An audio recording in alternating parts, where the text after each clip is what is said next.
안녕하세요. 김유지 TV 시청자 여러분. 자, 오늘은요, 제가 아주 특별한 손님을 모셨습니다. 이 스톡홀름에 있는 평화연구소 소장님이시자 우리나라 이 남북 문제 해결을 위해서 뒤에서 많이 애쓰신 공로로 제주도 사선평화상과 추상하신 분이신데다가 제가 이분의 지도집을, 이분의 책을 또 번역했습니다. 그래서 저로서는 이 원 저자분을 직접 만나는 시간이기도 해요. 그리고 이분이 여러분 잘 아시는 영국 분이시거든요. 그래서 오늘 이분의 영국의 지리교육 얘기도 좀 들어보고 또 이분이 이런 지도집을 내신 또 배경이 뭔지 뭐 이런 것도 좀 여쭤보도록 하겠습니다. Hello! Hello again. Hi. Nice to see you Yes. again. Yeah, good to see you too. Yes, how about your days? Oh, I'm Busy? very busy. I'm in Seoul for just this week, and then I leave at the end of the So week. it's your second visit, third visit to Korea? Oh, no, far Many more times. than that. Yes, I first came in 1994. So I think I came 3 or 4 times during the 90s and maybe 10 times since then. So, yes, I've come quite a few times, almost always just to Seoul, but one visit to the demilitarized zone, and I went to Jeju last November, December. I traveled more than 100 countries as a geographer, but I heard that you traveled also a lot. And where were you born then? I was born in Sri Lanka. Sri Lanka? Yeah. Really? In Colombo. I left there while I was still basically a baby. I think I was walking by the time I left, but... You started to work in Sri Lanka? Yes, I think so. I remember I've seen photographs of myself. And my second birthday was in Nairobi, in capital of Kenya. Yes. Oh, what did your father do? He was working for an oil company, not in the drilling or the technology side, but in the selling. He'd been in China before the Second World War, and then when he went back to England for the duration of the war, and travelled a bit then as well. He was based in Canada for a bit, and in Bermuda, and in Northern Ireland, then back to England, and then he, and this is before I was born, he and his wife, and then at that time their 2 children, went out to China together, and then sort of moved around, and on the way back, they seem to have ended in Sri Lanka, and that was where I was born, and then some more. Then we were back in England by the time I was 3. 3? Yeah, and then we lived in 1 or 2 places in England, and when I was 7, nearly 8, I had my 8th birthday on a ship going to Australia. And lived in Australia for 1.5 years, and then we came back to England. So I'm not really sure. More than geographers. I'm not really sure where I'm from. I've always had difficulty with the question, where are you from? I see. Because really you would probably say London, but then people say, oh, so you were born in London? And then I say no, and I have to explain. You have to explain more. Yes. You need more time. So that is the reason you draw the maps. Maybe. Yes, I don't know. I mean, I guess I used to draw these kind of invented maps, fictional maps, you know, an island or something, or a continent that was just of my imagination. Even in your childhood? Yeah, when I was like 8, 9, 10. But I think, actually, I mean, I'm very interested in maps, and I'm very interested in cartography, the making of maps. But I think really that real interest starts from the time when I started working on these atlases, of which the State of the World 10th edition is the latest one. And that began in 1982, I suppose you would say. Michael Kidron, who was the co-author of the original edition of the State of the World Atlas, invited me to work on an atlas of war and peace.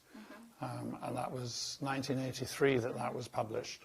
And yes, from then on, I remember, then I started to be very, very interested in atlases, old atlases, modern ones, the different projections of the world, globes, because the only way you can show the world properly is a globe. Globe. Yes. They're the secret of the global elites, right? That's right. I mean, so if you do it on a flat piece of paper, you know, you cannot do it precisely. Right. So you have to make decisions about what what you're going to do with the scale of things and what you're going to do with distance. And in Europe, we were brought up with this map, the Mercator projection. Oh, Mercator, that is Yes. very problematic. Very, right? very problematic. It gets all the scales and the sizes wrong, and it makes Europe look way bigger. In America, they're brought up with a map which puts the American continent in the center of the world and divides the Eurasian landmass, which is just illogical as a way of depiction. So, in the atlas, book. we use a projection called the Winkel's triple. It was Dr. Winkel, a German cartographer, who made it, I think, in 1910, before the First World War. And and it tries to get the best balance between accuracy, scale, and distance. Wow. Yeah. So your atlas is full of good examples of world maps, right? Yes, we hope so. I mean, there's this well-known projection, the Peters projection, which gets the sizes right. Yes. But the shapes are completely wrong. Yes, We know because the people have been up in space. Yes, They've seen historian, a photographs. geographer. Yeah. So we know the world looks like this, right? So the Peters projection makes an interesting point, but from a visual point of view, it goes too far in the opposite direction from Mercator. And Winkel's triple is we think, is a kind of good compromise. Wow. Yeah. So did your parents teach how to read maps or globe? So Probably because the family had traveled a lot, because there were Sri other Lanka, Nairobi, China- London, China. Canada during the Second World War, and that was where my sister was born. And then also, the trip to Australia, because we went by ship. I'm one of the last generation of people who travelled on a ship a long distance, Yes, just to Oceania. go from one place to another rather than New for a Zealand, cruise or yes. something. I think then, we've found the different places on the map, and we looked on the should. globe. You Yeah. should. So I had what I can remember is that when I was in Australia, and I was around 8 years old, that when the teacher put up a big map on the blackboard and asked the children, so where's this country and where's that country, I was always the one who scored best. I knew where so many countries Geography were. genius. Yeah, not really, no. Actually, the truth is that geography is the only subject I failed in the national exams when Really? when I was 14 years old. Unbelievable. I passed all You the graduated others. from Tiffin, the best, Well, the best schools we- in Kingston area, right? we thought it was a very good school, but I didn't like the geography teacher. And I guess I kind of to spite him, You But challenged him, maybe. I don't know what it was. I just didn't work hard enough. But maps, that was all, and that aspect of geography, the sort of the thing of where things are, that was always my interest when I was younger. And then understanding how you could use geography to display the world and the world's problems and the best way to address the world's problems, that's something which came later when I was an adult and started working on these maps. So you failed in geography Yes. subjects in your national exam. Yeah, But that's you right. I mean, later find- life is full of paradoxes like that. Me too, I agree. And you keep moving, right? You brought up in London, Kingston area, Yes. Wimbledon. Yeah, right? well, And it's the next one out after Wimbledon. When I was a kid, we used to, after school, during the Wimbledon tournament, we could go to the tennis court I live there. and just wait outside the ground. And people would come out when it was about 5 o'clock or something, and we'd say, "Oh, could we have your tickets?" And so we got in. Yeah, and we went back in for free.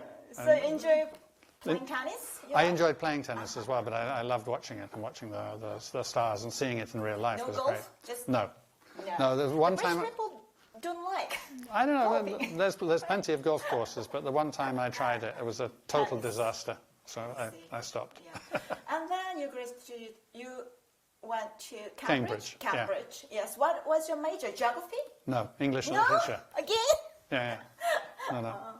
No. I mean, I think again, I said I was one of the last generation to go from a long distance from one place to another, just to get from one place to another, rather than a cruise, rather than pleasure.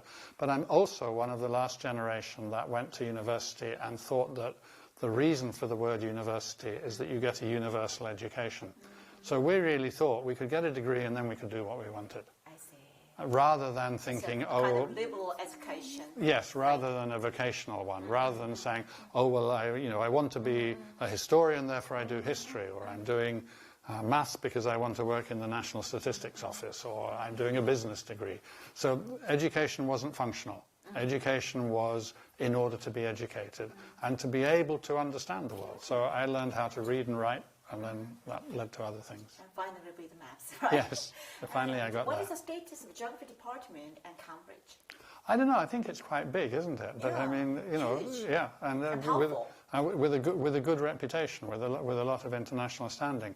But I think that in general, I mean, geography departments are quite important in British universities, and I think in others in Europe as well. And they're not only about, I mean, perhaps they're not even primarily about maps. They're about understanding the relationship between different things. They're very much a way of understanding society, a way of understanding politics, a way of helping understanding what's happening in the natural world and so on.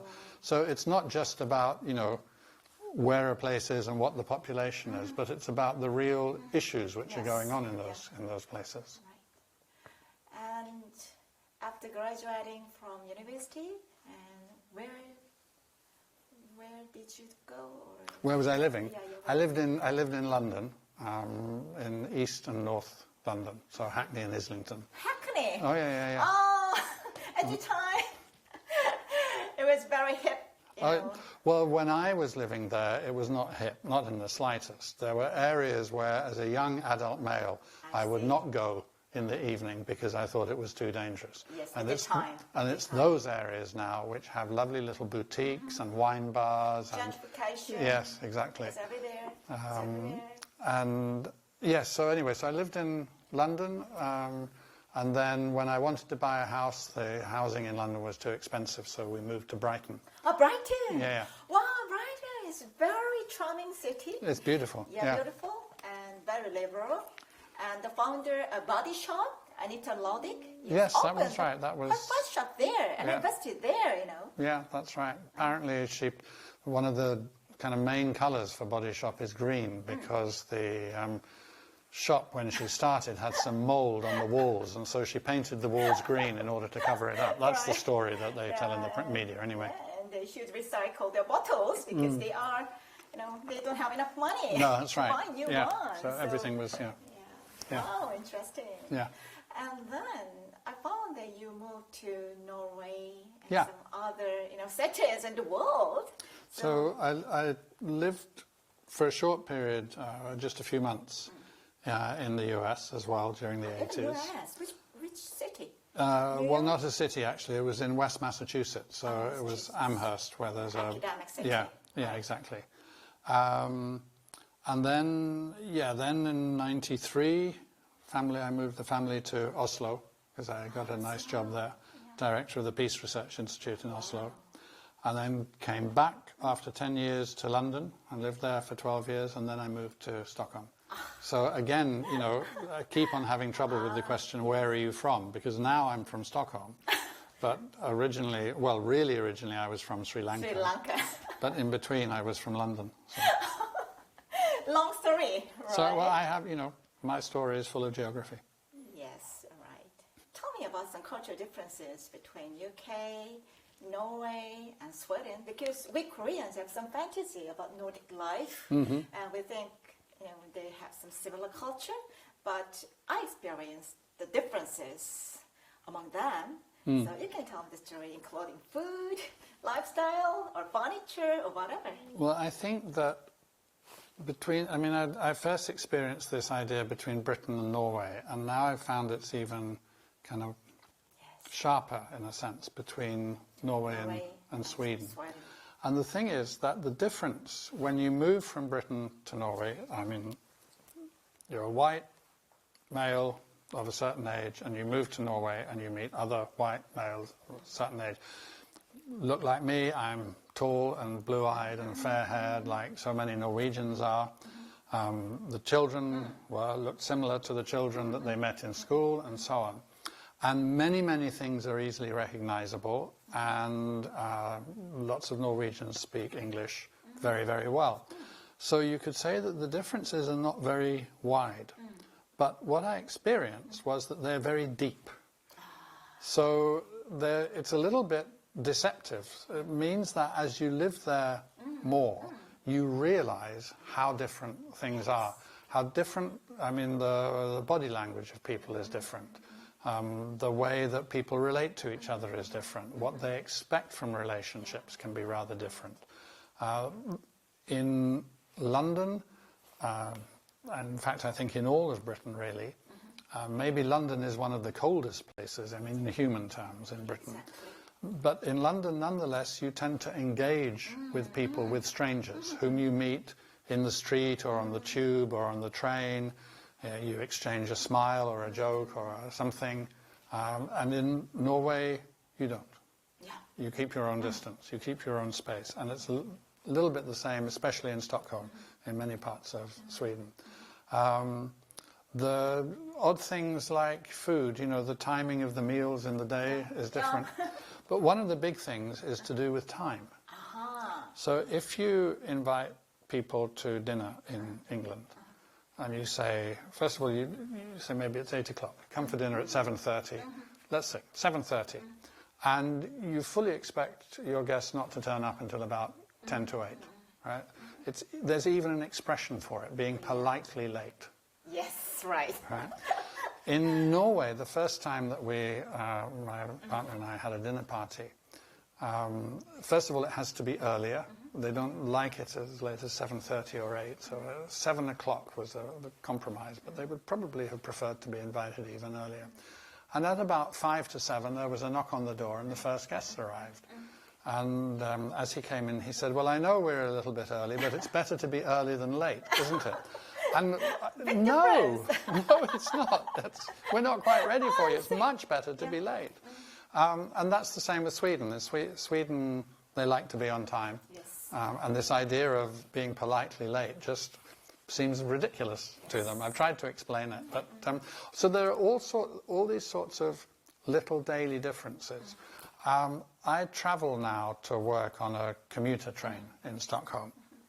And it's not that people are mean or particularly rude, but if there's a crowd and the train comes to a stop and the doors open automatically and you want to get off, but there's people between you and the door, you really have to say, excuse me, and come through. And of course people stand aside because it's not that they're being rude or mean. But in the UK, in London, when that same thing happens, people just kind of make they look around, they say, oh, he wants to get out, they make a little movement, and a little channel opens up, everybody just cooperates to let it happen. In that way, in those kinds of things of manners and our liking for queuing and all of those kinds of things, in that way, Britain is much more like Korea and Japan than it is like Norway and Sweden. And that sounds a very odd thing to say. On the other hand, all of that said, I mean, I am super happy in Stockholm. I love living there. It's an easy city to live in. Yes. In one way, it's a little bit too easy because everybody speaks English so well that it's very hard to learn Swedish, which I'd like to speak Swedish much better than I do. But yeah, I find actually that these differences are part of what makes travel and life interesting. I like the diversity of people and of styles and of ways of doing things. I think if we all did everything the same way, it would be very boring indeed. So Nordic country is famous for happy children, and they put much emphasis on geography and English to make them global citizens. Yes, I think was impressive to me. I think that's right, and I think there's an awareness, and it's true in the Netherlands as well, that being countries with relatively small populations, you can't expect the rest of the world to be learning Swedish or Norwegian or Danish or Dutch. So if you want to take part in the world, they should. Then you need to learn English. And this has many dimensions. It means that you're taking part culturally. Right? It means that you can take part personally and individually because travel becomes easier. It means you can take part in a intergovernmental sense because English is the major common language. And it also means that you can take part in business more easily because, again, English is the major common language. And although, you know, translation and interpretation is very, very good and very efficient, and I've seen some of the best translators and interpreters at work, and it's fantastic. Nonetheless, actually, if you can talk person to person, and if there are any lack of clarity about a word or an expression, you work it out together. That is actually a much more efficient way of working. So, yeah, but you're right. And then, of course, internet has also enormously helped in European countries. The younger generation speaks much better English than their parents did. So we Koreans know and agree that the English is an important subject to learn to be a global citizen. But we Koreans don't know much about the importance of geography and maps. Right. So let's talk about your books. Sure. The State of the World Atlas, and it's 10th edition, right? 10th, yeah. 10th. So, yeah, wow, it's great. So what made you make this book successfully? Okay, so the inspiration for this series of books, because the State of the World, the first edition of State of the World was the first of a kind of a whole family. Because there's the State of the World, the State of War and Peace, the State of the Environment, the State of Health, the State of Women, the State of America, the State of China, the State of the Middle East. So across the last 40 years, there's been this just massive... Which is the original approach. Yes. Right. So the first idea for the first edition of the State of the World Atlas was these two people, Michael Kidron and Ronald Siegel, who wrote the first, or who were the co-authors of the first edition. And what they understood was that there are some problems which are best displayed using maps. And there's two reasons for this, in my view, and this is what I think they thought as well. One is that for many people, visualization is really, really important. So, you know, we have this expression, a picture's worth 1,000 words. And in one way, maps are just pictures. And then there are other pictures there as well, graphics, graphs showing statistics and so on. The second thing was that by using geography and by making maps the central thing, you started to show where they are in their relationship to each other. And I think that in the very first State of the World, it was all world maps. And after that, we've moved to other things, other ways of communicating. And in, for example, in the State of War and Peace, we moved towards having regional maps to show, like, you know, what's happening in Southern Africa or what's happening in the Pacific and so on. But the State of the World, I think all of the maps are world maps. But you start to see these issues in relation to each other. So you see that Connection. yes, you see a region, you see that takes shape in front of your eyes, and the author doesn't need to write that out to you and explain that in North America it looks like this. You can see that it looks like that just by using your eyes. So what is the most difficult part to make these atlases? I totally understand that you made big troubles in making this kind of atlases because, you know, 지도 그리는 게 정말 어렵습니다, 여러분.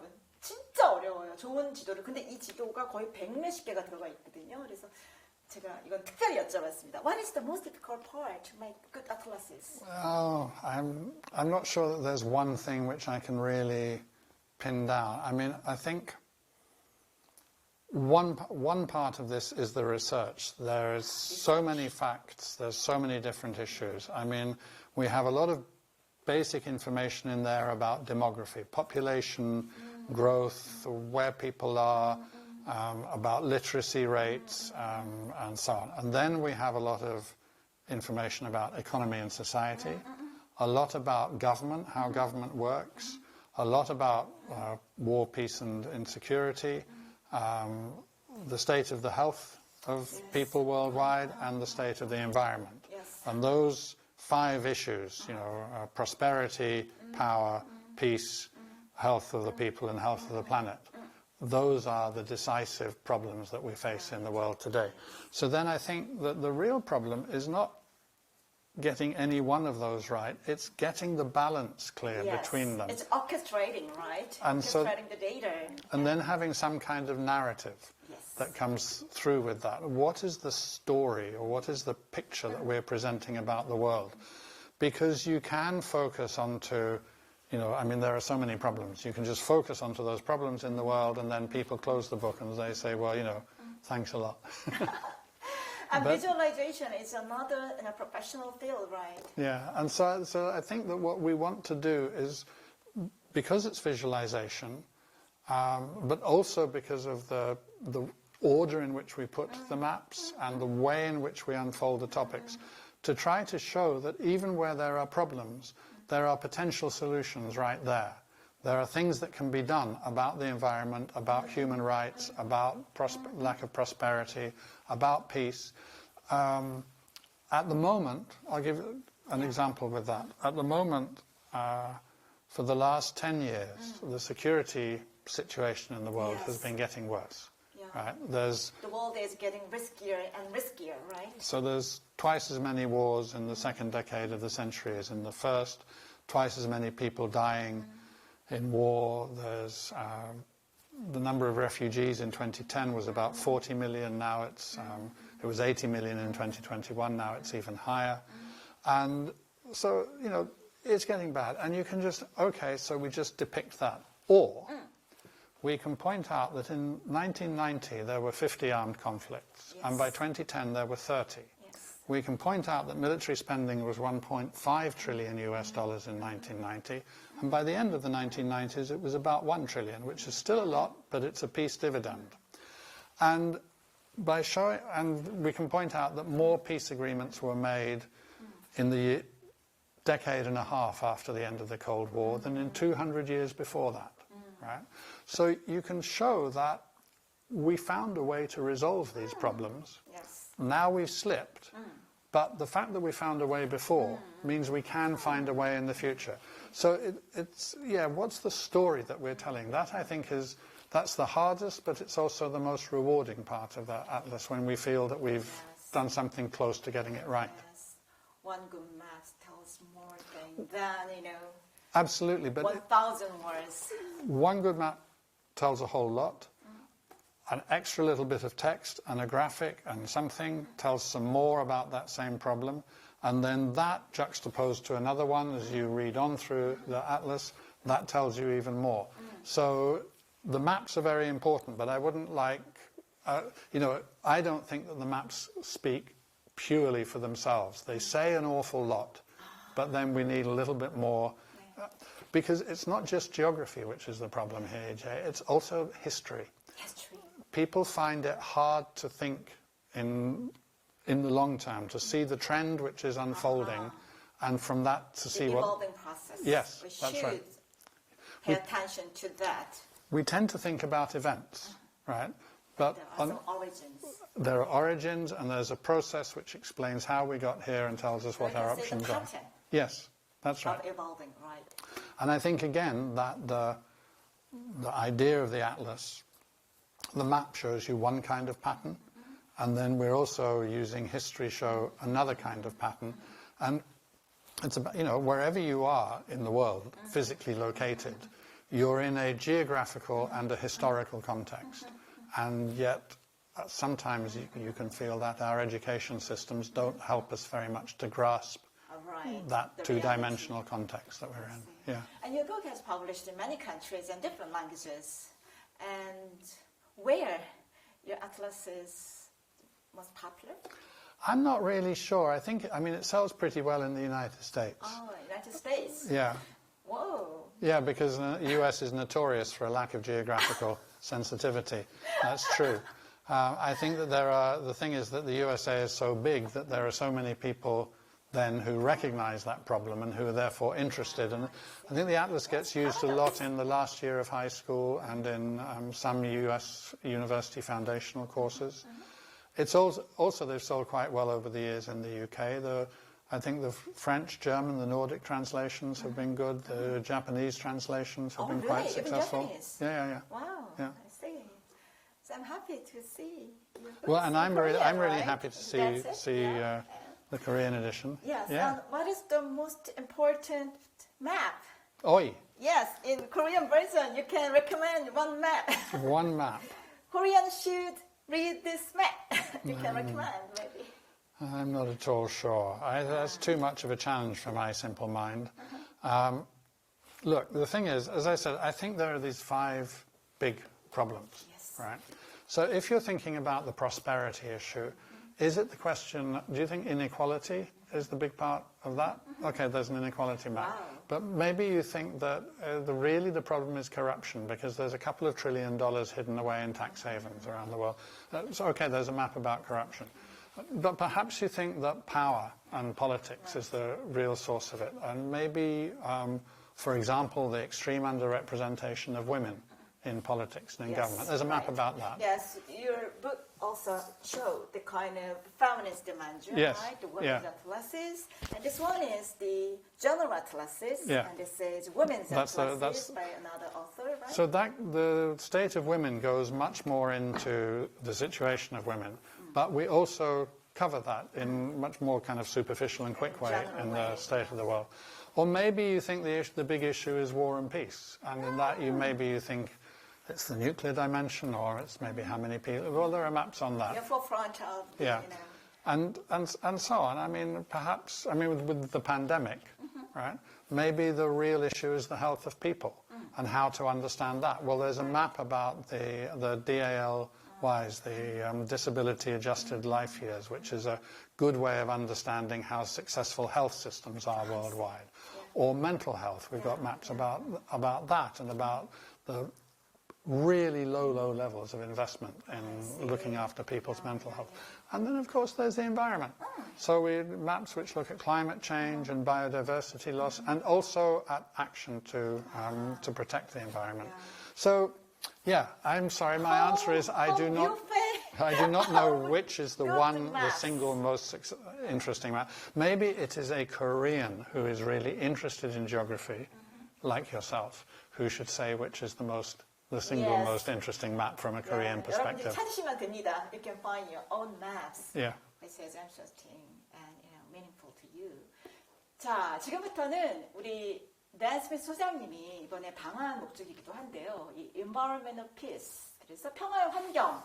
왜냐하면 요새 굉장히 안보 문제가 굉장히 중요해졌고 또 이 안보도 굉장히 다양한 분야로 확산되고 있거든요.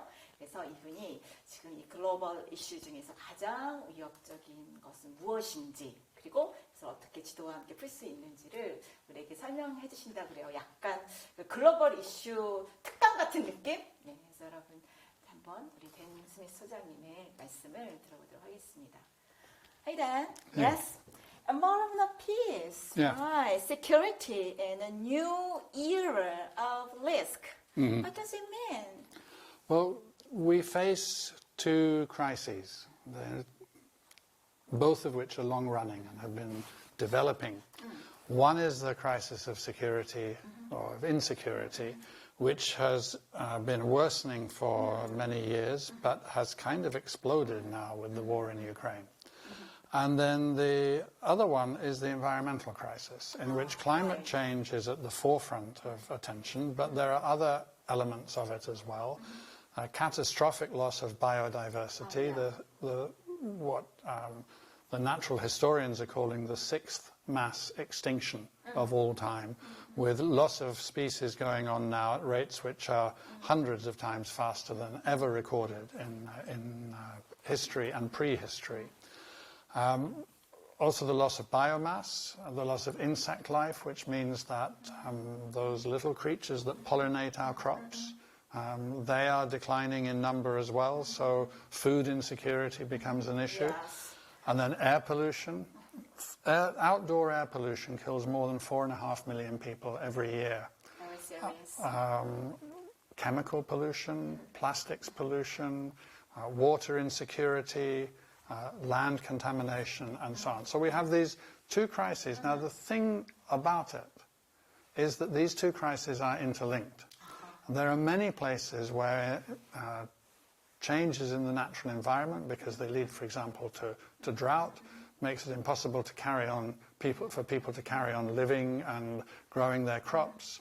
There's water insecurity, food insecurity, loss of livelihood, loss of jobs. They have to migrate. They move to slums. In those slums, in the big cities, other problems start to unfold. There's the possibility as we look ahead that as the sea level rises, the problem is not that sea level rise kind of floods everywhere. It is that the sea level surges, and then there are so many people living on coastal plains. In a decade or countries, they are fragile, right? Yes, and in a decade or two, there'll be more than 1 billion people living on coastal plains less than 5 meters above sea level. And if you have poor countries, poorly governed, people who won't get looked after when their homes are threatened by a sea level surge and so on. It's a recipe for insecurity. So there's this interlinkage. Then there's the interlinkage that works the other way. When you have hostility and confrontation and even conflict between different parties, how do they cooperate to resolve the environmental problems? And the truth is that all of these environmental problems, and also related issues like the pandemic, right, which is, most of the pandemics that we have faced this century, and in fact most diseases that we face, are zoonotic, which means they come from animals. Yes. Right?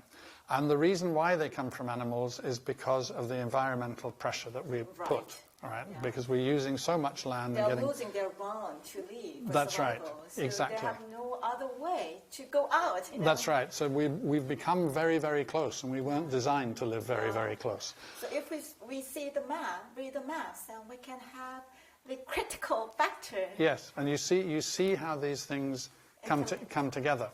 So all of these problems, like the pandemic, like climate change, like biodiversity loss, you can only resolve them through cooperation. And how do you cooperate on them when you're in confrontation? So the environment and peace are so closely linked together. And this is the basic message of the report. They're so closely linked together that if you damage one, you damage the other. But then the good news is that if you enhance one and protect it, you enhance the other and protect that as well. So insecurity equals environmental damage and vice versa, and peace equals environmental protection and vice versa. And that's the foremost kind of the central message of this report.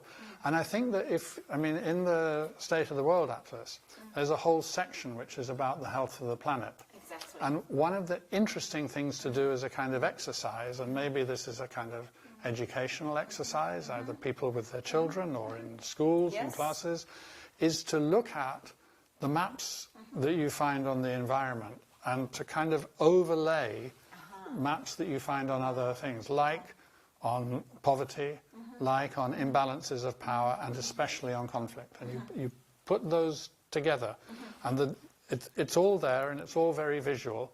But you need a little bit of maybe picture to understand the whole acts of imagination to understand how these problems come together. Yeah. Wow, yeah. we should read the maps. Yes, exactly. To achieve the environment of peace, ideology. And then I think that the other part of the message of environment of peace is not so much a kind of a geography-based one, but one of the things which our research has kind of brought to light is that when we carry out the transition towards the carbon-free economy that we desperately need to do, and that we must start on as soon as possible and sustain for as long as is necessary. When we do that, that will be a huge economic and social process. And in that process, there will be losers as well as winners. Because, again, as the maps of the section in the State of the World Atlas show you, it's an unequal world. And there will always be losers as well as winners. So if we're going to have a successful transition, we need to look after that problem. We need to care for those losers, and we need to make the transition both just and peaceful. So those are the two things that we're really arguing most strongly. First of all, these problems are interlinked, and you must have an interlinked solution, and you can see that from some of the maps. And secondly, that the name of that interlinked solution is a just and peaceful transition. Wow.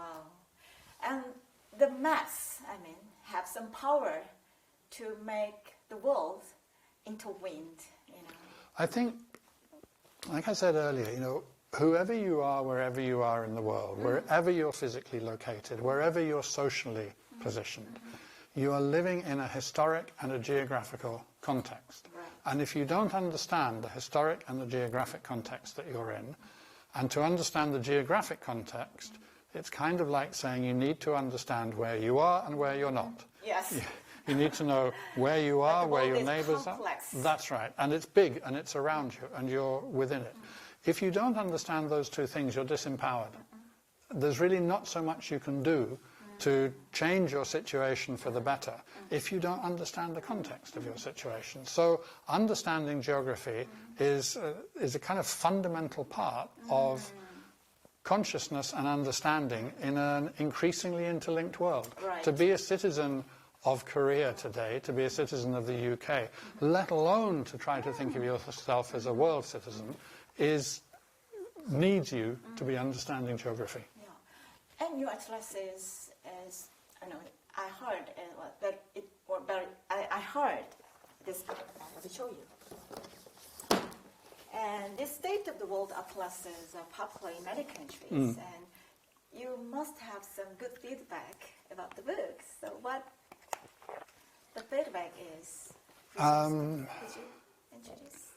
That they provide, I don't want to use the word easy because it sounds like you can be lazy, but it's kind of straightforward and simple ways to understand The world. complex problems. So the world is indeed a place, it's quite complex because all of these things interact and are interlaced with each other. With climate change, for example, who will suffer most? It's the poor. So where are the poor living? Which are the countries where there's greatest inequality? Because if those ones get hit by climate change, that's where the worst problems will be. So there are these interactions, interrelationships, but if you put them onto maps, then you start to see them more easily. Yeah. That's some of the feedback which we've got anyway. The CEOs or leaders, I found they love to read maps. They need it. Maybe elites. Yeah. They need some, the maps to show the world. We've also heard from, for example, from journalists. Journalists. Who'd say that they keep a copy of the atlas beside them, one of the books of reference on the shelf, because something will come up and it's just handy to know and who was biggest and who was smallest and who was first and who was last and how many were there 20 years ago and so on. Because they are busy. Yes. To read the whole book. Yes. So one good map can tell them everything. That's right. And in a short time. And yet at the same time, quite recently I received an email from a woman in England who wrote to me about her son, who I think is 9 years old. 9 years old? And reading the atlas and comparing it to a previous edition and had a question about it and wanted me to write an email and respond. So I honestly think that, at least for some people, it doesn't matter almost what age you are as long as you can read, and it doesn't matter what position you have and how powerful you are. It can be very, very useful to be looking at maps it's not necessarily the whole explanation of everything, but without the geography in there, you're not going to understand everything. You can recognize and efficiently. And the more you look at them, the more you understand where the different places in the world are and so on and how things relate. Some imaginations. The easier it becomes to read the next map. Yeah. Wow, powerful map. Yeah, right? hope so. I hope so. Yeah. Sadly, we have some big problems in Korea. Well, I've heard so, and I've heard there's some rather dramatic and awful cases of the sort of, television getting the location of Indonesia and Did you know that? I heard about that, and somewhere else as well, Ireland.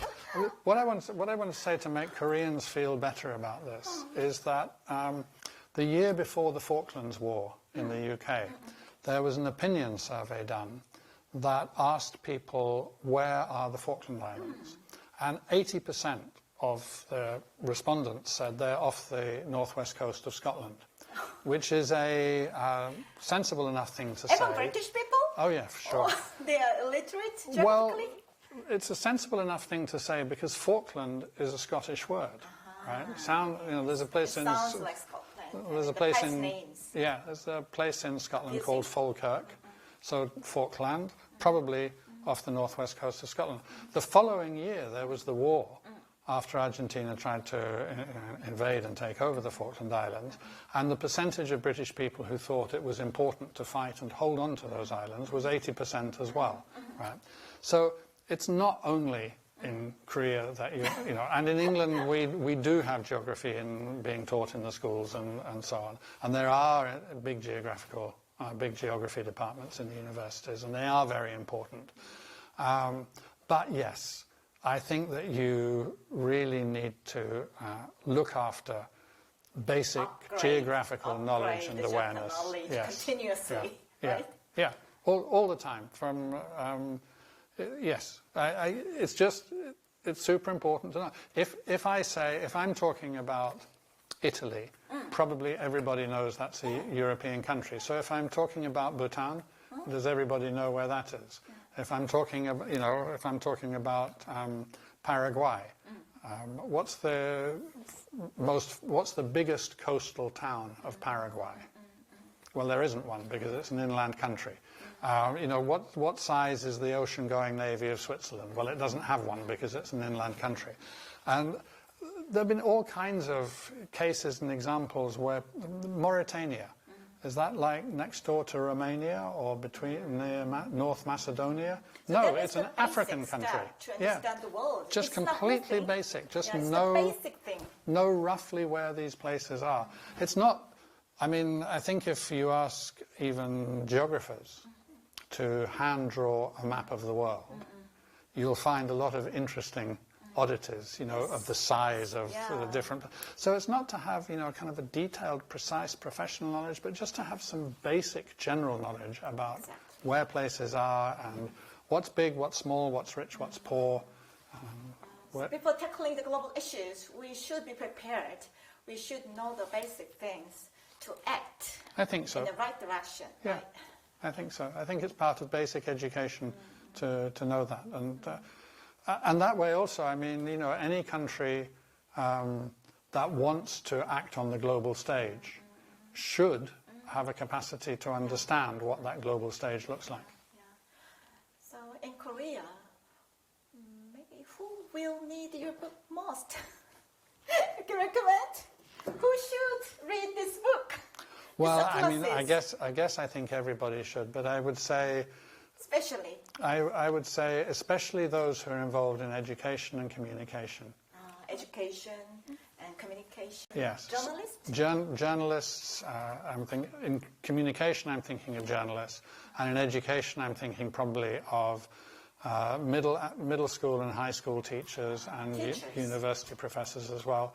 I think understanding geography is part of understanding international relations, international politics, economy, globalization, the environment, and so on. So there's so many different places where this plays in. And I hope that people feel this is a kind of handy guide to some of these world issues and world problems.